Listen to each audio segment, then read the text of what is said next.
ta'ala wa nafa'ana bihi wa bi'ulumihi fid dharaini amin. Qala Allah ta'ala wa ma atainahum min kutubi yadrusunaha wa ma arsalna ilaihim qablaka min nadhir. Allah Subhanahu wa ta'ala berfirman di dalam surah Saba ayat 44. Wa ma atainahum, dan tidaklah kami memberikan kepada mereka min kutubin, berupa kitab-kitab yadrusunaha, yang mereka sudah pelajari. Jadi Allah bilang, ya kami itu sudah berikan kepada mereka, ya kepada orang-orang kafir, kepada orang-orang Yahudi, kepada orang-orang Nasrani, apa? Kitab-kitab yang mereka udah pelajari. Ada kitab Zabur yang Allah turunkan kepada Nabi Daud. Ada kitab Taurat yang Allah turunkan kepada Nabi Musa. Ada kitab Injil yang Allah turunkan kepada Nabi Isa. Dan yang terakhir adalah kitab Al-Quran. Nah ini muhatabnya kalau Al-Quran kepada orang-orang kafir Mekah tuh. Kami udah turunkan tuh kitab-kitab, ya kitab Taurat, Injil, Zabur itu kepada orang Yahudi, Nasrani. Nah begitu juga kepada ya orang-orang Mekah yang saat itu mereka kufur, nggak percaya dengan kitab suci Al-Quran. Ya padahal yadrusunaha, mereka sudah mempelajarinya tuh kitab-kitab tersebut. Kemudian yang kedua kata Allah, wa ma arsalna ilaihim qablaka min nazir, dan tidaklah kami mengutus kepada mereka qablaka, sebelum engkau wahai Nabi Muhammad, min nazir, yaitu manusia-manusia yang punya yaitu tugas memberikan peringatan. Tidak lain adalah nabi dan rasul. Jadi nazir yang dimaksud adalah para nabi. Jadi sebelum kami mengutus engkau wahai Nabi Muhammad, sebenarnya kami udah mengutus juga kepada mereka, yaitu para nabi dan para rasul. Ya, jadi dari Nabi Allah Adam alaihissalam sampai Nabi Allah Isa, ya itu Allah udah utus mengajarkan, yaitu untuk menanamkan tauhid, mengesahkan Allah Subhanahu wa taala. Makanya tuh Bapak Saudara, ajaran para nabi dan rasul dari Nabi Adam sampai Nabi Muhammad sama, yaitu mentauhidkan Allah. Jadi ajarannya la ilaha illallah, tidak ada Tuhan yang disembah dengan sebenar-benarnya kecuali Allah. Nah kalau zaman Nabi Isa berarti Isa Rasulullah. Kalau zaman Nabi Musa berarti la ilaha illallah, Musa Rasulullah. Nah kalau Nabi Muhammad berarti la ilaha illallah, Muhammad Rasulullah. Jadi semuanya begitu, sama ajaran tauhid. Ya Islam, ya jadi dari Nabi Adam sampai Nabi Muhammad ajaran sama, mentauhidkan Allah, mengesahkan Allah Subhanahu wa taala. Makanya Nabi Allah Isa nggak pernah mengajarkan yang lain kecuali ketauhidan. Jadi kesalahan orang-orang Nasrani kalau dia menyatakan Nabi Isa itu anak Tuhan, ya ada yang bilang ajarannya salisus salasa, trinitas, ada ya Tuhan Bapa, ada Tuhan Ibu, ada Tuhan Anak. Ya, nah itu enggak benar, sebab Nabi Isa mengajarkan tauhid kepada umatnya orang-orang Nasrani. La ilaha illallah, Isa Rasulullah. Nah itu jadi kata Allah, wa ma arsalna ilaihim qablaka min nazir. Semuanya udah memberikan peringatan tuh. Ya nazir itu ya para nabi. Famin aina kadzabuka, maka dari mana mereka mendustakan kamu? Ya jadi dari jalan apa kalau mereka masih mendustakan engkau wahai Nabi Muhammad? Padahal kitab udah diturunkan, ya nabi-nabi udah diutus, itu ajarannya semuanya sama, mentauhidkan Allah Subhanahu wa taala. Dan di dalam kitab-kitab tersebut udah diceritakan bahwa nanti di akhir zaman akan diturunkan seorang nabi yang terakhir, namanya Muhammad, namanya Ahmad. Ya, jadi dalam kitab Taurat udah disebutkan tuh Bapak, Saudara. Di dalam kitab Injil juga udah disebutkan bahwa nabi akhir zaman itu tidak lain adalah Muhammad. Ya, orang Arab Mekah dari keturunan Quraisy. Itu udah ada tuh tanda-tandanya. Makanya kalau mereka itu mendustakan kamu, dari mana jalannya? Ya, udah diturunkan kitab-kitab sama Allah, sudah diturunkan dan diutus para nabi yang ajarannya itu sama. Kalau mereka tidak menyembunyikan isi kitab-kitab ya sebelumnya dan percaya dengan nabi-nabi utusan sebelumnya, pasti mereka tidak yang kufur dan tidak akan mendustakan engkau wahai Nabi Muhammad sallallahu alaihi wasallam. Wa kadzdzabal ladzina min qablihim, dan telah mendustakan orang-orang yang hidup sebelum mereka. Tuh ternyata memang sebelum umat Nabi Muhammad juga ada umat-umat sebelumnya yang udah mendustakan para nabinya. Misalnya Nabi Isa, banyak umatnya yang mendustakan Nabi Isa. Nabi Musa, banyak umat Nabi Musa yang mendustakan ya Nabi Musa, enggak percaya dengan Nabi Musa, dan seterusnya dan seterusnya. Ya, jadi ini menghibur Nabi Muhammad. Seandainya ada orang-orang Mekah yang tidak percaya dengan kenabian engkau wahai Nabi Muhammad, enggak usah berduka, enggak usah sedih, karena memang sebelumnya juga begitu.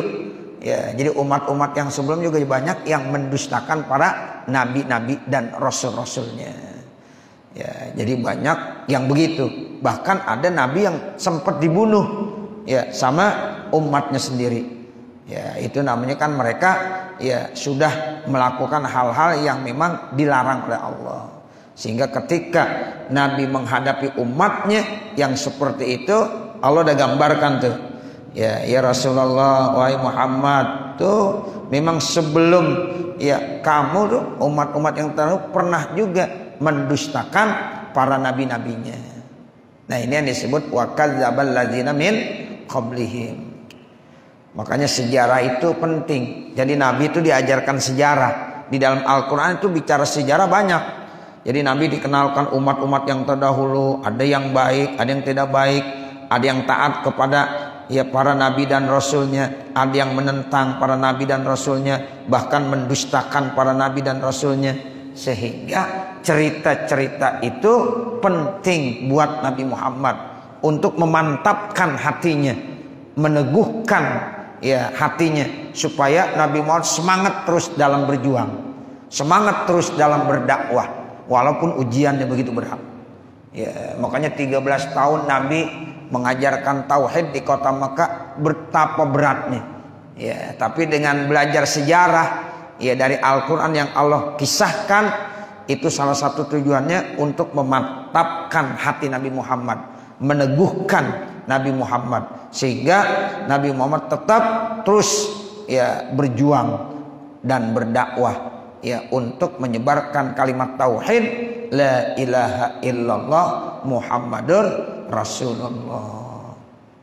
Wa ma balagu ai haula'i, dan tidaklah mereka sampai mi'syara ma atainahum 1/10 dari apa yang telah kami berikan kepada mereka.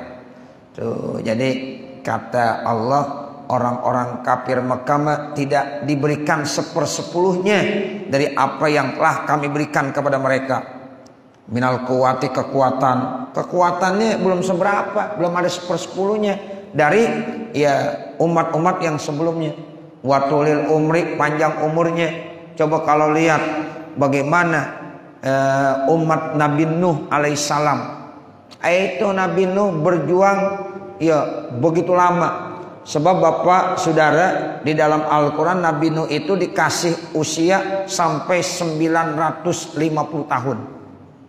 Masya Allah, 950 tahun berjuang tuh, berdakwah Nabi Allah Nuh. Ya, umatnya ada yang lebih. ada yang 1000 tahun, ya, ada yang 1200 tahun. Karena Nabi Nuh aja udah 950 tahun. Bandingannya Nabi Muhammad. Nabi Muhammad dikasih usia 63, umatnya ada yang 70 tahun, ada yang 80 tahun, bahkan ada yang 90 tahun. Bahkan orang-orang tua kita dulu ada yang usianya sampai 100 tahun. 100 tahun lebih. Nah, begitu. Jadi kalau dibandingkan apa yang udah diberikan kepada mereka umat-umat sebelumnya, itu belum ada 1/10-nya.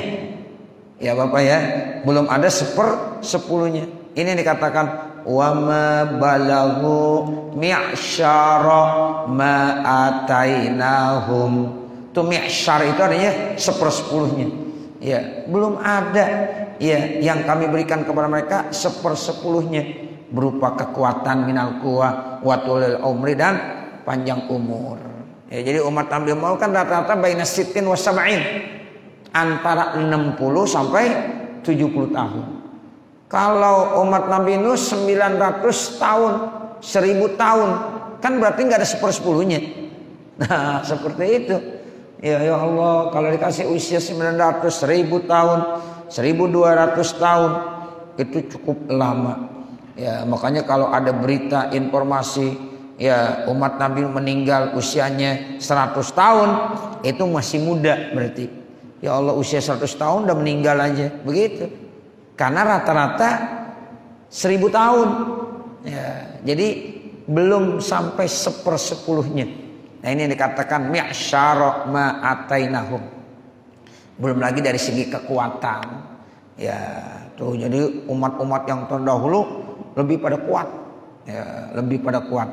Nah, makanya itu kata Allah wa ma balagu mi'syara ma atainahum. Wa kasratil mali, begitu juga masalah harta, banyaknya harta. Jadi umat-umat yang tahu termasuk hartanya banyak-banyak. Ya, kasratul mal. Coba lihat Qarun. Ya, Qarun itu kan terkenal kayanya. Sampai-sampai itu kunci gudang kekayaannya susah dibawa. Ya, itu kuncinya doang. Ya. Kuncinya untuk membuka gudang-gudang, yang di dalam gudangnya itu apa? Emas. Ya, intan, perhiasan yang begitu tuh. Ya, itu kuncinya aja. Ya, enggak kuat dibawa karena bergerobak-gerobak. Ya, begitu banyaknya. Ya, itu artinya apa? Orang-orang dulu banyak yang ya dikasih kekayaan. Ya, begitu. Makanya ada cerita Nabi Allah Sulaiman, bagaimana kekayaan Nabi Allah Sulaiman alaihi salam. Ya, ini begitu istimewa. Ya, jadi wa kasratil mali, banyaknya harta. Fakadzabu rusuli, maka mereka mendustakan rasulku, ilaihim, kepada mereka. Fakadzabu, mereka mendustakan rusuli, rasul-rasulku. Tetap aja mereka mendustakan rasul yang telah saya utus, ilaihim, kepada mereka. Ya, jadi ini satu bentuk ya hiburan buat Nabi Muhammad sallallahu alaihi wasallam. Jadi bukan hanya orang kafir Mekah aja yang mendustakan Nabi, tapi dulu umat-umat yang terdahulu juga banyak yang mendustakan para rasul-rasulnya. Pakai pakanan nakiri ai inkari, maka bagaimana adalah saya ingkar alaihim, atas mereka, bil ukubati wal ihlaki, dengan cara menyiksa dan menghancurkan. Ai huwa waqi'un mauqi'ahu, itulah yang terjadi sebenarnya, kenyataannya begitu. Ya. Kul, katakanlah wahai Nabi Muhammad, innama a'izukum biwahidatin, sesungguhnya saya telah memberikan nasihat kepada kamu, biwahidatin, ya, dengan satu. Hiya, satu itu apa? Antakumu lillahi, ya, agar kamu benar-benar menghadap kepada Allah Subhanahu wa taala, aili ajlihi, ya, untuk benar-benar merenungkan tuh, ya, menghadap, memikirkan Allah Subhanahu wa taala. Masna, artinya masna itu isnaini, merenungnya dengan berdua-berdua. Coba renungin. Ya, masna itu udul. Kalau kita belajar ilmu nahwu, ya, masna itu artinya isnaini. Wa puroda itu artinya wahidan, satu-satu. Ya kalau orang bilang jaa masna, berarti datangnya berdua. Jaa puroda, oh berarti datangnya satu-satu. Jaa maslas, ya. Ada lagi ja'u ruba'ah, berarti ya arba'ah. Nah, itu disebut dalam bahasa Arabnya dengan kata-kata udul. Ya, masna, sulasa, waruba, ya dan seterusnya. Summa tafakkaru, kemudian mereka berpikir, ya mereka merenung. Fata'lamu, maka kamu akan mengetahui ma bisahibikum Muhammadin min jinatin, maka tidaklah sahabat kamu yaitu Muhammad punya penyakit gila, junun. Jadi kalau kamu merenung, kamu pikirkan benar, Muhammad itu salah kalau dibilang Muhammad itu gila, Muhammad itu tukang sihir, Muhammad itu macam-macam. Ya, jadi Nabi Muhammad itu adalah Rasul, utusan Allah Subhanahu wa taala. Ya, coba kamu renungi, ya bisa merenungnya berdua-berdua, bisa sendiri-sendiri. Ya, itu ternyata nanti kamu akan mengambil satu kesimpulan, ternyata Nabi Muhammad itu bukanlah orang yang punya penyakit gila atau orang yang dikatakan penyihir dan lain sebagainya yang dituduhkan oleh orang-orang kafir Mekah saat itu. Tetapi Nabi Muhammad ada seorang Rasul yang ajarannya itu begitu indah. Ya, wa ma arsalnaka illa rahmatan lil alamin. Tuh, dan tidaklah kami mengutus engkau wahai Muhammad illa rahmatan lil alamin, kecuali itu membawa rahmat dan kasih sayang. Tuh, makanya Nabi Muhammad belum pernah nyumpain orang-orang kafir, belum pernah. Ya, jadi Nabi itu walaupun dicaci maki sama orang kafir, dibilang dan dituduh macam-macam sama orang kafir, tapi Nabi Muhammad belum pernah menyumpahkan. Tuh, jadi kalau ditanya kenapa Nabi enggak pernah nyumpahin orang kafir, sebab Nabi itu diutus rahmatan, penuh dengan rahmat dan kasih sayang. Nah, makanya ketika orang Taif tuh Pak, yang melemparkan Nabi dengan batu, ya pada perang Uhud Nabi juga terluka. Ya, Nabi dilemparkan ya dengan batu sampai luka, ya sampai giginya rontok, kemudian keningnya terluka, tapi Nabi enggak pernah nyumpain orang-orang kafir. Tuh begitu, tetap dia mendoakan, bahkan dibilang Allahumma hdi qaumi fa innahum la ya'lamun. Ya Allah, berikanlah hidayah, berikanlah petunjuk kepada kaumku, mereka itu melakukan hal ini karena mereka enggak tahu. Tuh, jadi begitu. Ya, jadi ketika malaikat-malaikat penjaga gunung yang ada di Taif menawarkan, ya Muhammad, seandainya kau minta ya bahwa nih saya disuruh melemparkan gunung-gunung ini kepada orang-orang Taif, saya akan lemparkan biar dia mampus semuanya. Ya, itu malaikat yang marah. Tapi Nabi Muhammad ya tidak mau seperti itu. Kata Nabi Muhammad, Allahumma hdi qaumi fa innahum la ya'lamun. Ya Allah, berikanlah hidayah, petunjuk. Malah didoain orang kafir yang udah melakukan yaitu berbagai macam tindakan yang tidak bagus kepada Nabi Muhammad, malah Nabi enggak nyumpain, doain. Ya, dengan hal-hal yang baik. Nah, begitu. Makanya ya Nabi Muhammad diutus itu ya bukan untuk menyiksa, tapi Nabi Muhammad diutus membawa rahmat dan kasih sayang. Itu begitu istimewanya Nabi Muhammad sallallahu alaihi wasallam. In ma huwa illa nazirul lakum baina yaday azabin syadid. Tidaklah dia Nabi Muhammad kecuali sebagai nazir, sebagai pemberi berita yang memberikan rasa takut, ancaman. Yaitu nazir, seorang nabi. Ya, makanya Nabi Muhammad itu basyirun wa nazirun, pemberi kabar gembira dan pemberi kabar duka sedih. Kalau seandainya orang itu percaya, maka nanti dia akan mendapatkan basyir. Tapi kalau dia menentang, maka dia akan mendapatkan apa? Nadhir.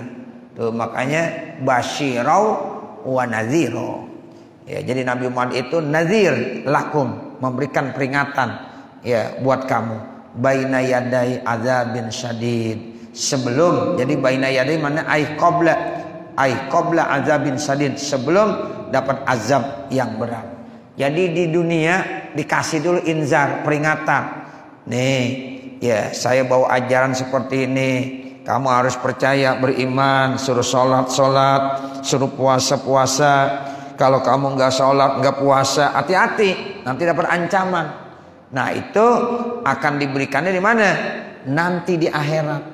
Tuh, kalau di dunia belum.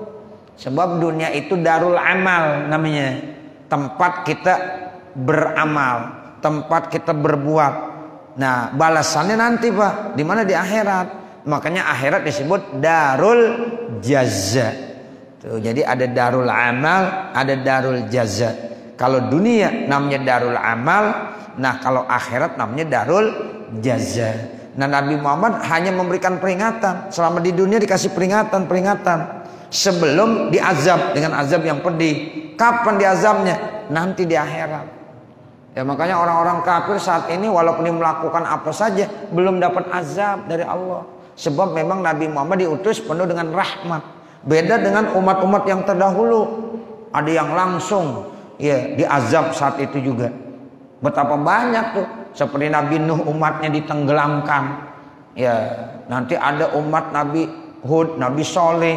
Itu mereka udah langsung dikasih azab siksaan di dunia. Apalagi nanti di akhirat. Tapi umat Nabi Muhammad itu nggak ada yang dikasih azab selama hidup di dunia. Nabi cuma ngasih peringatan aja. Nazir. Nih dikasih peringatan. Ya, azabnya nanti. Kapan? Di akhirat. Nah ini yang dikatakan in huwa illa nadhirul lakum baina yaday azabin syadidin. Nah azab syadid ini di mana? Fil akhirati. Jadi mereka akan mendapatkan azab yang sangat berat fil akhirat. Nanti kalau di akhirat.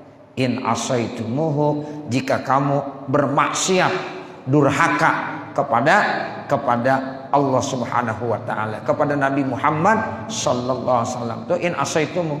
Ya, jadi kalau kamu taat, insyaallah dapat pahala, nikmat yang besar, surga. Tapi in asaitumu, kalau kamu membangkang maksiat, nah itu yang akan mendapatkan azab yang sangat pedih di akhirat.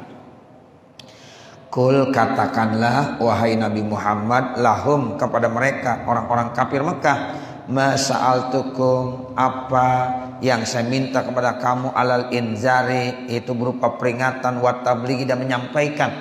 Jadi kan tugas Nabi itu inzar dan tabligh. Ya, inzar memberikan peringatan, itu tugas Nabi. Tabligh menyampaikan, balighu anni walau ayah. Nabi selalu menyampaikan. Yang penting Nabi udah sampaikan. Namanya orang dakwah begitu Bapak Saudara, udah disampaikan. Nah terkait masalah nanti dia terima atau tidak, ya itu urusan belakangan. Yang penting Nabi udah menyampaikan.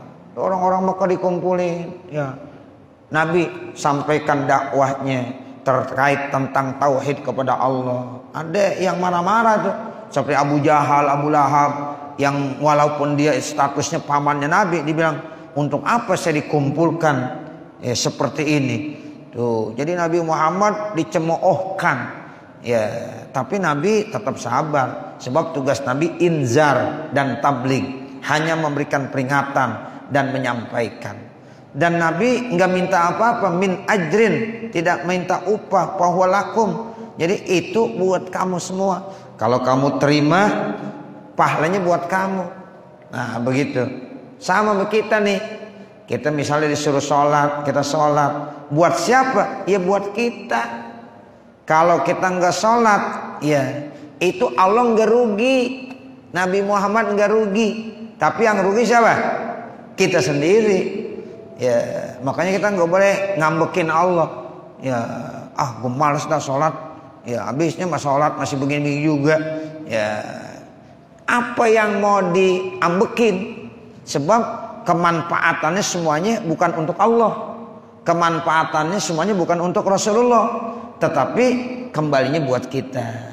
Kalau kita sholat, kita ibadah, itu nanti kembalinya buat kita. Kalau kita maksiat, kita berbuat dosa, itu pun ya akibatnya kita juga yang tanggung. Jadi nggak ada keuntungan, sebab Allah udah maha kuasa, Allah udah maha besar.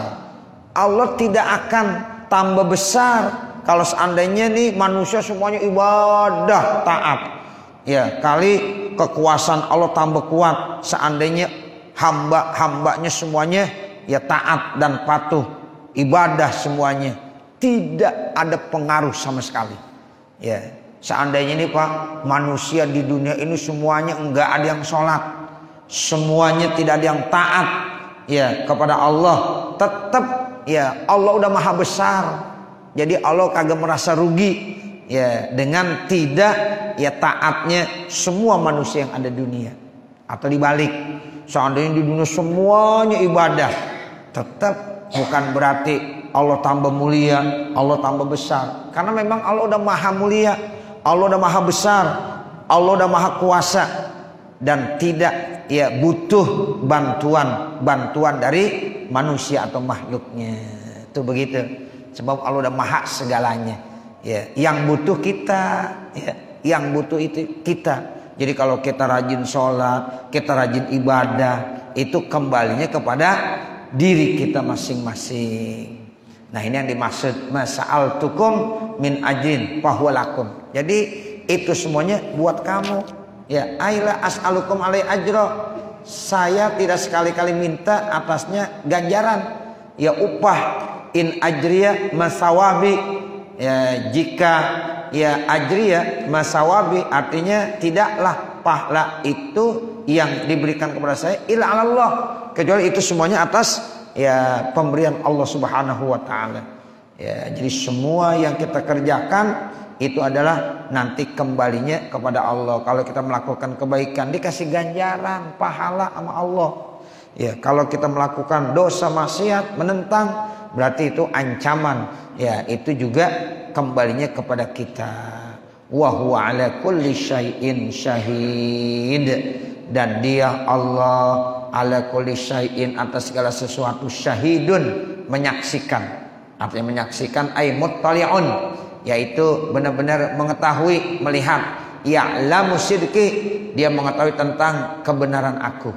Ya, jadi semuanya itu ya dikembalikan kepada Allah, karena Allah udah mengetahui dan menyaksikan segala sesuatu yang dilakukan oleh hamba-hambanya termasuk kita manusia. Kul, katakanlah wahai Nabi Muhammad, inna rabbi yakzibu bil haqqi allamul ghuyub. Inna rabbi, sesungguhnya Tuhanku Allah Subhanahu wa taala, yakzibu bil haqqi, menyampaikan Allah Subhanahu wa taala bil haqqi, dengan benar. Tuh, jadi semua itu disampaikan oleh Allah dengan benar. Jadi yakzibu maknanya yulkihi. Ya, jadi Allah telah menyampaikannya itu semuanya dengan benar. Ke siapa? Ila anbiyaihi, kepada para nabi-nabinya. Jadi itu sudah disampaikan sama Allah dengan benar kepada para nabi-nabinya. Allamul ghuyub, Allah yang maha mengetahui al-ghuyub, hal-hal yang gaib. Maghaba, sesuatu yang tidak ada an khalqihi, daripada makhluknya. Fis samawati wal ard, baik yang ada di langit maupun yang ada di bumi. Jadi semua yang ada di langit, semua yang ada di bumi, baik yang gaib maupun yang zahir, itu semuanya Allah maha mengetahui. Ya, kalau kita kan ngelihat yang kelihatan-kelihatan aja, yang nyata-nyata. Tapi Allah itu Allamul Ghuyub, jadi maha mengetahui terhadap hal-hal yang gaib, yang kelihatannya nggak ada. Ya, tapi Allah tahu semua yang ada di langit, semua yang ada di bumi itu dalam pengawasan Allah dan penglihatan Allah Subhanahu wa ta'ala. Cukup saya kira, nanti baru kul ja'al haq wa ma yubdi'ul batil dan seterusnya. Mudah-mudahan apa yang kita baca ada manfaatnya. Amin ya rabbal alamin. Saya kembalikan kepada pembawa acara. Ya, terima kasih kepada pemerintah.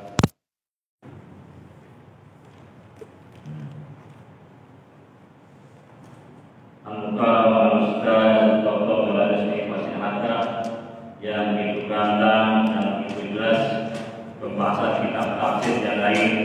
Mudah-mudahan ini akan menambah wawasan keilmuan bagi kita yang telah akan kita amalkan dalam kehidupan kita sehari-hari. Sebelum kita tutup dengan membaca doa, ada beberapa maklumat yang akan disampaikan. Yang pertama akan disampaikan oleh Pak Wasanmani berkaitan dengan kondisi keuangan pas 14 subuh. Kepada Bapak Salami kami persilakan.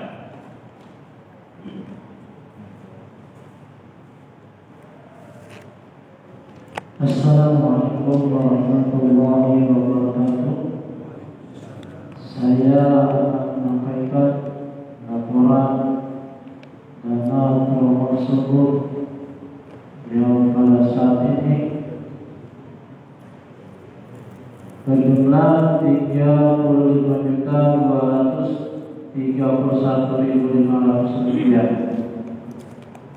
Kemarin saya sudah menyerahkan kepada Bapak Haji Ruslan Bendahara.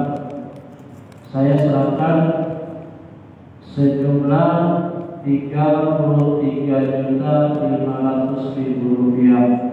33.500.000 rupiah.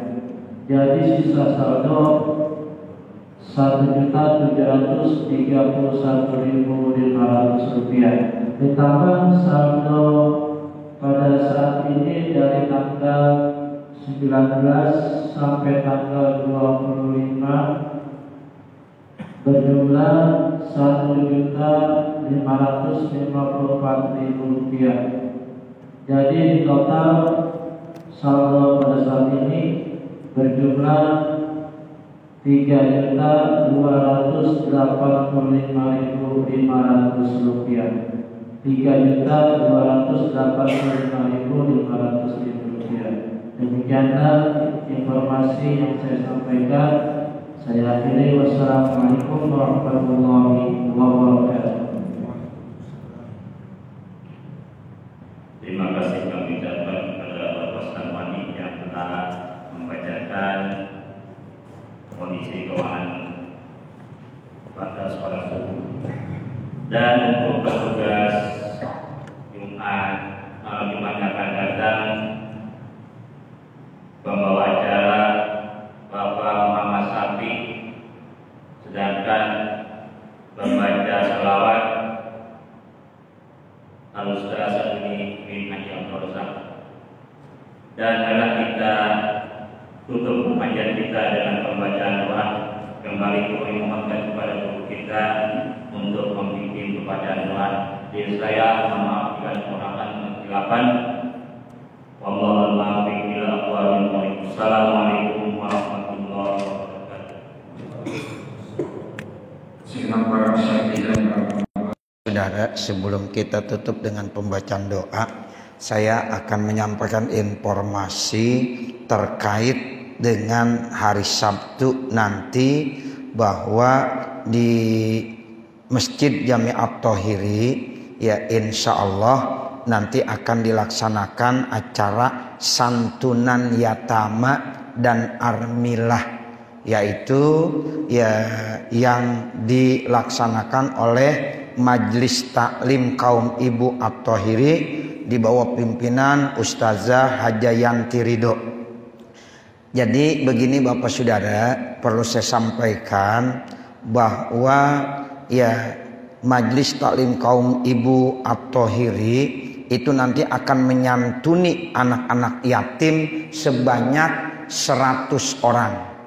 Kemudian untuk armilah dan duafa itu 120 orang. Kemudian ya itu butuh dana ya sebesar 67 juta rupiah. Dan alhamdulillah dana tersebut sudah ya semuanya ya sempurna. Jadi 67 juta itu kita dari kas subuh ya memberikan bantuannya sebesar 40 juta ya. Kemudian yang 27 juta itu dari usaha ya Majelis Taklim Kaum Ibu ya. Jadi kita dari dana subuh ya, infak dana subuh untuk santunan yatama itu sebesar ya 40 juta, dan itu sudah diserahkan kepada ya panitia santunan yatama ibu-ibu ya, alhamdulillah. Nah kemudian saya berharap nanti hari Sabtu kita akan mulai acaranya jam 13 kata ibu-ibu nih, jam 13 kita udah mulain. Nanti diawali dengan hadroh dari ya Masjid Jami'at Thohiri ya, nanti Ustadz Firman Syah beserta ya rombongannya ya, supaya jam 1 itu sudah ada, karena insya Allah Bapak Lurah akan datang ya, akan memberikan sambutan. Kemudian ada Bapak RW, ada Bapak RT, dan saya berharap ini pengurus masjid biar hadir ya. Jadi baik dari ya pengurus-pengurus masjid DKM ini diharapkan supaya kita bisa hadir jam 13 sampai jam 15 ya, sekitar 2 jam kita hadir ya untuk menyaksikan acara santunan yatama dan armilah serta doa Pak. Ya mudah-mudahan kita berharap ya acara itu akan berjalan dengan lancar dan sukses sehingga memang ya alhamdulillah yatim yang diberikan di Masjid At-Thohir ini cukup banyak juga, ada 100 orang, dan itu ya per orangnya menurut informasi dari ibu-ibu sebesar 300.000 rupiah, plus nanti ada ya tambahan yang lainnya ya, seperti mungkin makanan, kemudian juga alat-alat tulis, buku dan lain sebagainya. Jadi itu juga diberikan ya. Kalau untuk armilah itu juga diberikan amplop dan juga diberikan sembako ya. Jadi saya berharap nanti para pengurus ya Masjid Jami'at Thohir untuk bisa hadir nemenin Pak Lurah ya, karena Pak Lurah insya Allah akan hadir. Sekarang ini Bapak ya saudara ya, mudah-mudahan infak subuh yang kita setiap hari keluarkan, nah itu alhamdulillah ya salah satu manfaatnya digunakan buat santunan anak-anak yatim kita ya. Mari sama-sama kita baca Fatihah. Mudah-mudahan apa yang dilaksanakan ini selalu ya dapat ridho Allah Subhanahu wa taala. Al-Fatihah ala tilkan niyah wa ila hadratin Nabi Muhammadin sallallahu alaihi wasallam. Al-Fatihah. A'udzu billahi minasyaitonir rajim. Bismillahirrahmanirrahim. Alhamdulillahirabbil alamin. Arrahmanir rahim. Maliki yaumiddin. Iyyaka na'budu wa iyyaka nasta'in. Ihdinas siratal mustaqim. Siratal ladzina an'amta 'alaihim ghairil maghdubi 'alaihim waladdallin. Rabbighfirli wa liwalidayya amin. Bismillahirrahmanirrahim. Alhamdulillahirabbil alamin. Hamdan yuwaffi ni'amahu wa yukafi mazidah. Ya Rabbana lakal hamdu wa lakas syukru kama yanbaghi li jalali wajhikal karim wa li 'azimi sultanik. Subhanaka la nuhsi sana'an 'alaika kama asnaita 'ala nafsik wa lakal hamdu hatta tarda. Allahumma shalli 'ala sayyidina Muhammadin wa 'ala ali sayyidina Muhammad salatan tansharhu bihas sudur wa tahunu bihal umur wa sallim tasliman katsiran daiman ila yaumil ba'tsi wan nusyur. Innaka malikun rabbun ghafur. Allahumma ighfir lana dzunubana ولوالدينا ولمشايخنا ولمعلمينا ولمن له حق علينا ولمن أحب وأحسن إلينا وللحاضرين ولكافة المسلمين أجمعين اللهم إنا نسألك رضاك والجنة ونعوذ بك من سخطك والنار ربنا ظلمنا أنفسنا وإن لم تغفر لنا وترحمنا لنكونن من الخاسرين ربنا آتنا في الدنيا حسنة وفي الآخرة حسنة وقنا عذاب النار وصلى الله على سيدنا محمد وعلى آله وصحبه وسلم والحمد لله رب العالمين. Wassalamualaikum warahmatullahi wabarakatuh.